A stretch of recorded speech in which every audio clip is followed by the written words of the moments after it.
जय माता दी मित्रों, हमारे YouTube चैनल में आपका हार्दिक स्वागत है। कैसे हैं आप सभी लोग? आशा करता हूँ आप सभी लोग अच्छे होंगे। माता रानी आप सभी पर कृपा करे, आप सभी पर अपना आशीर्वाद बनाए रखे। मित्रों, कुछ लोगों का ये प्रश्न है कि जब वो साधना कर रहे होते हैं, जब वो किसी मंत्र का जप कर रहे होते हैं या वो किसी स्तोत्र का पाठ कर रहे होते हैं या कोई चालीसा पढ़ रहे होते हैं या अपने भगवान की, अपने इष्ट की पूजा आराधना कर रहे होते हैं, माँ भगवती की सेवा कर रहे होते हैं, तो उनके साथ में कुछ चीज़ें होने लगती हैं। उनको कुछ शारीरिक अनुभव होने लगते हैं, जैसे कि उनके हाथ कांपने शुरू हो जाते हैं या फिर उनको उनका उल्टी जैसा मन होने लगता है। उनको उनका शरीर भारी भारी होने लगता है, सिर भारी भारी होने लगता है, चक्कर जैसे महसूस होने लगते हैं और खेलने का मन करता है कि जैसे हम खूब खेलें और खेलते ही चले जाएं, इस तरीके का मन करता है। इसके साथ में उनको कुछ ऐसा अपने आज्ञा चक्र पे यहाँ पर खिंचाव महसूस होता है बहुत ज़्यादा, और कई बार तो ऐसे लगता है कि जैसे थोड़ी देर के लिए चेतना ही गायब हो गई बिल्कुल। इस तरीके से चीज़ें लोगों के साथ में होती हैं। लोगों को उबासियाँ बहुत ज़्यादा आने लगती हैं और लोगों को छींक बहुत ज़्यादा आने लगती है और लोगों को मतलब ऐसा फील होता है कि जैसे पूरा शरीर टूटा टूटा है, पूरे शरीर पर कोई बैठा हुआ है, कोई चीज़ आकर के बैठ गई है हमारे सिर पे, हमारे पैर पे, हमारे हाथ में, और हाथ कांपने लगते हैं बहुत ज़्यादा। ठीक है, हाथ वाइब्रेट होते हैं, शरीर वाइब्रेट होने लगता है और शरीर में एक बिजली सी दौड़ने लगती है, जैसे कि कोई शक्ति घूम रही है शरीर के अंदर। तो ये सब चीज़ें क्यों होती हैं और इनका क्या मतलब होता है? देखिए मित्रों, जब हम कोई पूजा करने लगते हैं, हम कोई साधना कर रहे होते हैं या फिर हम किसी मंत्र का जप कर रहे होते हैं, तो धीरे धीरे क्या होता है कि जिस चीज़ को हम कर रहे होते हैं वो चीज़ें सिद्ध होने लगती है। ठीक है, एग्ज़ाम्पल के तौर पे बताता हूँ कि जैसे कोई एक स्टूडेंट है, वो रोज़ मैथमेटिक्स का अभ्यास करता है, मैथमेटिक्स की प्रैक्टिस करता है, रोज़ वो उसी एक्सरसाइज को बार बार दोहराता रहता है, तो वो एक्सरसाइज उस स्टूडेंट को इतनी हद तक सिद्ध हो जाती है, मतलब कि वो उस चीज़ में परफेक्ट होने लगता है, परफेक्ट हो जाता है। इसी प्रकार से जब कोई साधक, कोई भक्त, कोई ओझा सोखा या कोई भक्त होते हैं, हम जो भी कर रहे होते हैं, चालीसा कर रहे होते हैं या कोई स्तोत्र पढ़ रहे होते हैं या मंत्र का जप कर रहे होते हैं, तो वो चीज़ भी हमारी सिद्ध होना शुरू हो जाती है। और जो भगवान होते हैं, माँ भगवती आदि शक्ति होती हैं, देवी देवता होते हैं, उनका जो शाब्दिक स्वरूप होता है वही ये चालीसा होती है, वही ये स्तोत्र होते हैं, वही ये मंत्र होते हैं। देवी देवताओं का शाब्दिक स्वरूप आप इनको कह सकते हो। तो जब वो शाब्दिक स्वरूप सिद्ध होने लगता है तो देवी देवता भी हमें सिद्ध होने लगते हैं, क्योंकि हम चालीसा के माध्यम से उनकी स्तुति करते हैं। ठीक है, चालीसा के माध्यम से उनका आवाहन करते हैं, उनको पुकारते हैं, उनके सामने अपनी परेशानी रखते हैं, उनके चरित्र का और उन्होंने युद्ध में जो उन्होंने प्रदर्शन किया है उसका बखान करते हैं, उनका गुणगान करते हैं, तो वो चीज़ हमें सिद्ध होना शुरू हो जाती है। तो उसी सिद्धि का, उसी शक्ति का ये प्रभाव हमारे शरीर पे पड़ना शुरू होता है कि जो हमारे साथ में ये सारी चीज़ें होती हैं।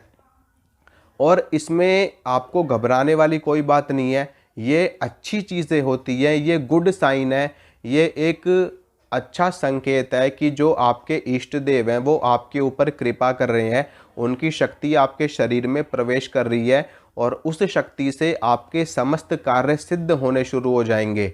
ठीक है, अगर आपके साथ में ये चीज़ें हो रही हैं या होती हैं या आगे होंगी, तो आपको बिल्कुल भी घबराना नहीं है, बहुत ही अच्छी चीज़ें हैं। बल्कि अगर आपके साथ में ये चीज़ें हो रही हैं, इन चीज़ों को आपको किसी को बताना भी नहीं है। ठीक है, अपने घर में अपने परिवार को छोड़ करके बाहर के किसी भी व्यक्ति को अगर आप ये चीज़ें बताओगे तो आपके साथ में ये चीज़ें होनी बंद हो जाएंगी, क्योंकि ये शक्तियों का असर होता है। तो आप इन चीज़ों को गुप्त रखो तो ज़्यादा बेहतर है। ये चीज़ें सिर्फ़ और सिर्फ अपने गुरु को बताई जाती हैं या फिर अपने फैमिली मेम्बर्स को, और अगर हो सके तो फैमिली मेम्बर्स को भी ना बताई जाएं। ठीक है, जहाँ तक जितना ज़्यादा आप इन चीज़ों को गुप्त रूप से करोगे, ये चीज़ें उतनी ही ज़्यादा परिपक्व होंगी और आपसे संपर्क साधने की कोशिश करेंगी।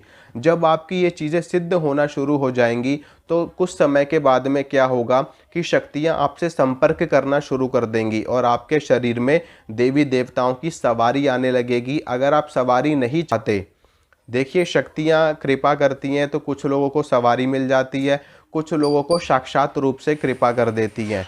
अगर आपको सवारी नहीं चाहिए तो आप देवी देवताओं से कह सकते हैं, अपने इष्ट से कह सकते हैं कि हे भगवान, हमें आपकी सवारी नहीं चाहिए, आप प्रत्यक्ष रूप में आकर के हमारा मार्गदर्शन करें, हमसे संपर्क करें। तो फिर देखना वो प्रत्यक्ष रूप से आपके ऊपर कृपा करना शुरू कर देंगे, क्योंकि जैसा आप शक्तियों को चलाओगे शक्तियाँ वैसे ही चलती हैं। आप उनको जिस स्वरूप में धारण करोगे वो उस स्वरूप में धारण हो जाती हैं। जिस प्रकार से जो कुम्हार होता है वो मिट्टी को जिस स्वरूप में ढालता है वो मिट्टी उसी स्वरूप में ढल जाती है और वैसा ही बर्तन आपको प्राप्त होता है। इसी प्रकार से आप शक्तियों को जैसे स्वरूप में लोगे, शक्तियाँ उसी स्वरूप में आपके ऊपर, आपके सामने आनी शुरू हो जाती हैं।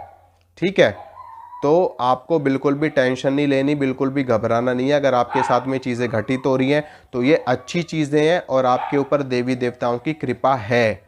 ठीक है, बस आपको अपने आप को रोकना नहीं है। अगर आपके शरीर में शक्ति प्रवेश कर रही है तो प्रवेश करने दो, आपका खेलने का मन कर रहा है तो खेलो, आपका जैसा मन हो रहा है उसको होने दो, उसको घटित होने दो उस चीज़ को। ठीक है, ये आपकी चेतना का वो स्तर है जहाँ पर आपको दिव्य दृष्टि प्राप्त हो जाएगी, जहाँ पर आपको साक्षात्कार हो जाएगा। बस जो चीज़ हो रही है उसको होने दो, उसको रोको मत, उसको टोको मत, उसको बोलो मत कि मुझे क्या हो रहा है। ठीक है, कई बार लोगों को थोड़ा सा भी शक्तियों का आगमन होता है या थोड़ा सा भी उनको शक्तियों का आभास, लोग घबरा जाते हैं। लोग सीधा बोलते हैं हे भगवान ये क्या हो रहा है मेरे साथ, मुझे तो ठीक कर दो, मुझे ऐसा कर दो, मुझे वैसा कर दो। तो ये चीज़ें आपको नहीं करनी। आपके साथ में जो कुछ भी हो रहा है, अगर आपको ज़्यादा परेशानी हो रही, ज़्यादा आपकी तबीयत खराब हो जाती, तबीयत भी खराब हो जाती लोगों की, ठीक है, तो आपको घबराना नहीं है। लोगों को उल्टियाँ शुरू हो जाती हैं, लोग बीमार पड़ जाते हैं, लोगों को बुखार आ जाता है, लोगों की हालत बहुत ज़्यादा ख़राब हो जाती है, उठने की हिम्मत नहीं होती बिस्तर से। तो आपको डरना नहीं है, बस अपने भगवान से, अपने इष्ट के प्रति अपने आप को समर्पित कर देना है कि मैं आपका हूँ, आपको मेरे साथ में जो जैसा करना है आप जानो, आपका काम जाने। ठीक है, बस इस तरीके से आपको अपनी अपनी कृपा, भगवान की कृपा बनाए रखनी है अपने ऊपर और गुप्त रखना इन चीज़ों को। ठीक है मित्रों, तो आशा करता हूँ जो जानकारी मैंने आपको दी है, जो बात मैंने आपको समझाई है, आपको समझ में आई होगी। और अगर मेरे द्वारा दी गई जानकारी आपको अच्छी लगती है, पसंद आती है, तो वीडियो को लाइक ज़रूर किया करो, वीडियो को शेयर ज़रूर किया करो और चैनल को सब्सक्राइब भी ज़रूर करना अगर आप पहली बार मेरी वीडियो देख रहे हो। अगर कर रखा है तो बहुत अच्छी बात है। माता रानी आपका मंगल करे, आपका भला करे, आपका कल्याण करे। जय माता रानी की।